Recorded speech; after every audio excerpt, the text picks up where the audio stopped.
What's up guys, this is Corey. Welcome back to another video. So I'm going to be throwing you guys a little bit of a different style of video here today where you will be seeing me ride through some trees and some powder here at Winter Park, Colorado. And I'm going to be going over how the Burton Custom X performs in deeper powder. So on this particular day, as you'll see in the video, the snow is not super deep. A lot of it's already kind of been tracked over from other people. However, I was at Copper the week before and they had about a foot of snow, and so I have a good idea on exactly how this board feels when you're actually in some deep snow. So there are a number of different elements and factors I want to go over here with you today about how this board actually feels in powder. So this board actually isn't made directly for powder.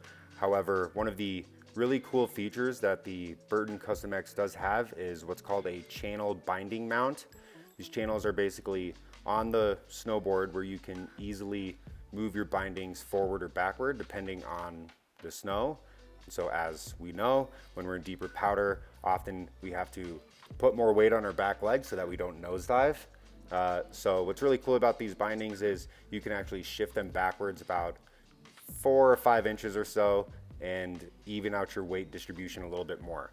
So I did do this the last 2 powder days I had with it. However, they weren't back all the way. So I did still have to ride my back leg fairly hard. However, I think if I were to move them back another inch or 2, it would take a lot of that pressure off of my back leg. This board really was designed more for going fast, turning hard on your edges, going through park. It is an all-terrain, all-mountain snowboard, and it does work well going through powder.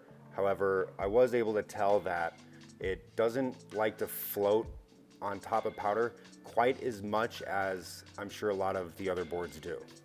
If it's snowed maybe 12 inches or more, you may experiment with going with a different board.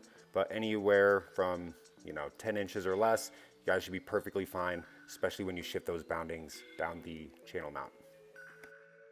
Since the board was designed to go fast, I was able to tell at even on flatter parts, even with powder, or even if I'm on a cat trail, I definitely am able to maintain speed a lot better. And so it's fine if you're just staying on a groomer and it's all powder, but if you are going through trees, the board does like to move quick, especially if you get on other people's tracks. And so you really got to be mindful on having your turning skills brushed up.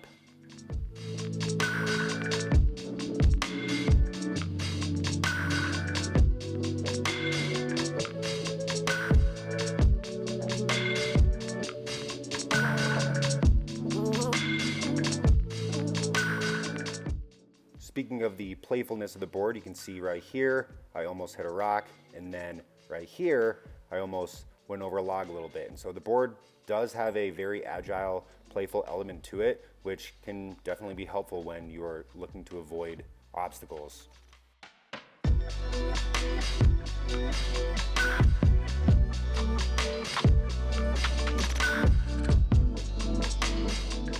Now in terms of the stiffness of the board, this board is on the stiffer end, and so since again it does like to go fast, you really got to be mindful, especially when you're going through the trees, when you get those 2 or 3 little bumps right in a row where you really have to be nice and soft and cushiony in your legs.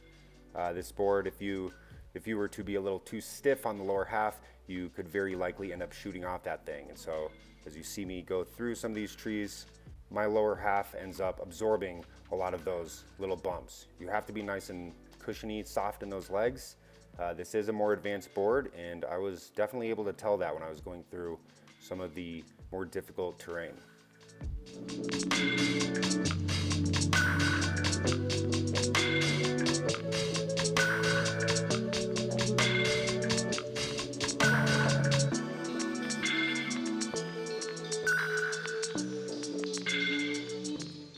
And if you haven't done so yet, please throw a like on this video, shoot me a comment, let me know what you guys are thinking. I would love it if you subscribe to the channel, trying to give you guys all of the best snowboard content from a Colorado native.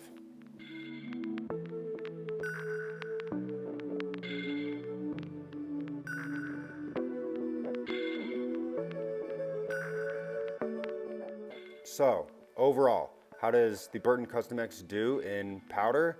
It does well.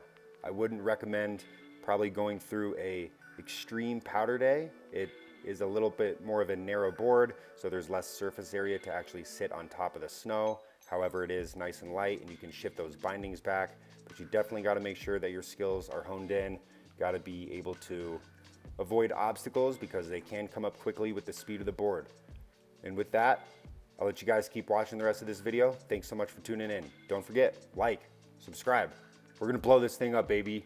Keep shredding out there. And if you guys have any video suggestions for me, please throw it in the comments.